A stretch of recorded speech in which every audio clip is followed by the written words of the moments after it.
Pot of Greed is a card from the Yu-Gi-Oh! TCG that is banned in current formats. To understand why, just look at its menacing effect. Draw 2 cards.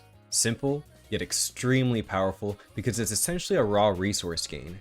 This is how I feel about Dialyn, but instead of draw 2 cards, think of it as plus 3000 decibels. On paper, this already sounds really strong, but as we've seen since Dialyn's release, she's preferred for nearly every team that isn't Anomaly essentially. Seed and Cissia are no exception. Whether you're playing them together or a solo carry Cissia team, they both really like to have Dialyn. But now we have Norma to look forward to around the corner in patch 3.0. She's going to be our fire stunner, and she's looking like she's going to be pretty powerful. So it begs the natural question, is she going to be a substitute for Dialyn? Will she be better than Dialyn? So what is she bringing to the table that can benefit a Seed and Cissia team or Cissia's solo carry? First off, Norma grants a chain attack, and if you use this with Cissia, she's going to accumulate venom after her chain attack. So Norma enabling chain attacks more often just means that Cissia is going to be dumping max stacks more frequently, and that's a great thing. So the second key thing to note about Norma is that when she triggers that chain attack, she actually triggers a back swap, and so that's going to have a direct impact on our rotation order. Now, I love Seed's chain attack. It's really good, well animated, one of the best.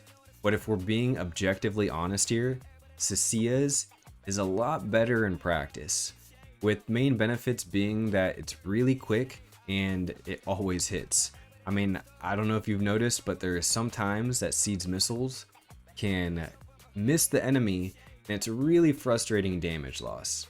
So, for Norma to trigger Cissia chains, she needs to be behind Cissia in rotation, meaning that we're quick assisting into Norma, which I'm not really about.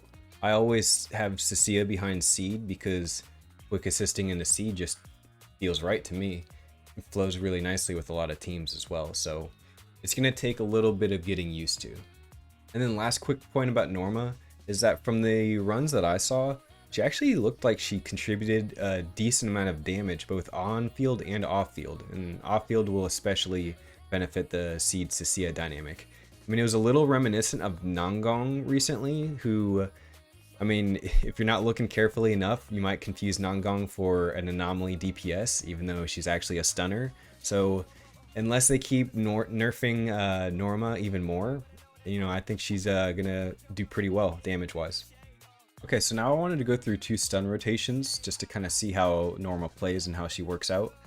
I've got one with Seed, Cissia, Norma, and then I've got a second one with main DPS Cissia with Norma and Sunna as the supports. So I'm going to go through it first at a high level, just going to kind of call out who's doing what, and then we're going to go in a little more detail for each one. So for the first stun rotation, we're going to use Seed's downfall to do a lot of damage at the start, but we're going to trigger it with a quick assist into Norma right here with Cissia chain first. We're going to cancel that, quick assist to Norma, who's going to Cissia chain again. Now we're going to quick assist to Norma and then swap to Seed to do Seed ult. And after Seed ult, we're going to downfall into Cissia ult and then enhance basic attack into Norma. But when Norma's meter is above 80%, her next quick assist triggers that last. So right here, this is going to trigger an additional Cissia chain right here at the end of the combo. That's the cool thing that Norma brings to the table. So let's slow that down a little bit more now. So you see Seed's going to come back here. Cissia sliding in here real quick and doing her enhanced basic attack, which is going to quick assist to Norma, who does this bringing in the missiles raining down on your ass kind of shit. Cissia's going to come in here and chain. We're going to cancel it. We're going to do quick assist prompt into Norma, who's going to bring it down again.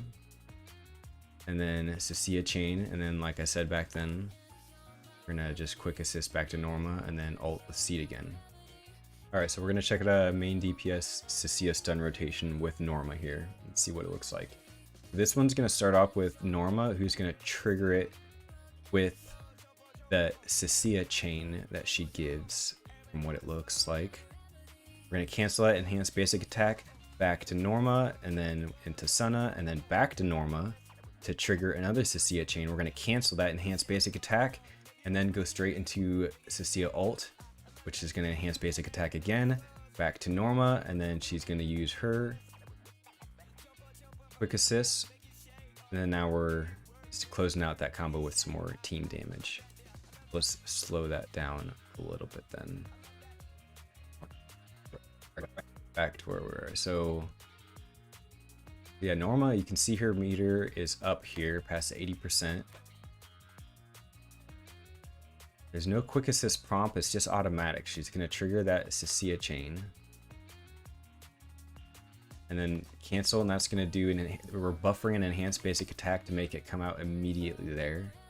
Back to Norma. And then I guess you're going to forward swap to...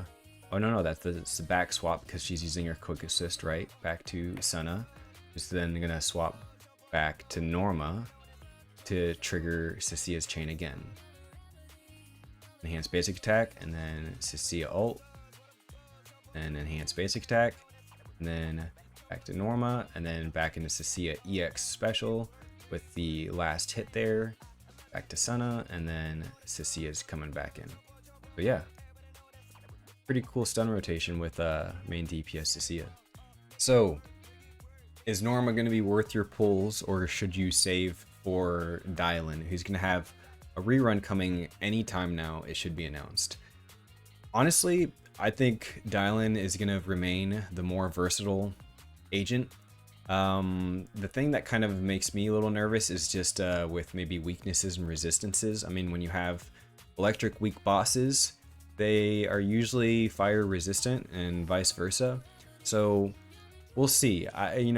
Norma's gonna definitely be an updated 3.0 unit, so I don't think she's gonna be weak by any metric. It's just kind of a matter of who you think is gonna work best for your account. If you need someone immediately, then Norma's gonna be here sooner than Dialyn. I mean, Dialyn hasn't been announced yet, so there's a few things to consider there. If you don't like the team rotation, it's kind of clunky. I wouldn't necessarily pull for your seed Cissia team. But I know that Norma is going to be good with a lot of other teams too, and Dialyn's kind of hogging a lot of the team bandwidth right now, so I don't think it would hurt your account at all to have a second really strong stunner, especially because Fufu is a little more of a niche stunner. Lighter is a great stunner still. I mean, don't get me wrong, but he's got some specific teams that he works well with. And then who's the other one? Oh, Kaleda. I mean, Kaleda's great. So I've got nothing to say about Kaleda. So yeah, I think if anything, Norma is going to be a side grade to Dialyn. She's going to be here sooner in patch 3.0, but Dialyn's going to be here shortly afterwards. I'm sure she's going to be announced. What is it, May? By the end of June, Dialyn gets announced. That's what I'm saying. That's it for the video today. Like, comment, subscribe. I've got the Discord linked in the description below. Would love to have you there. And I'll see you later.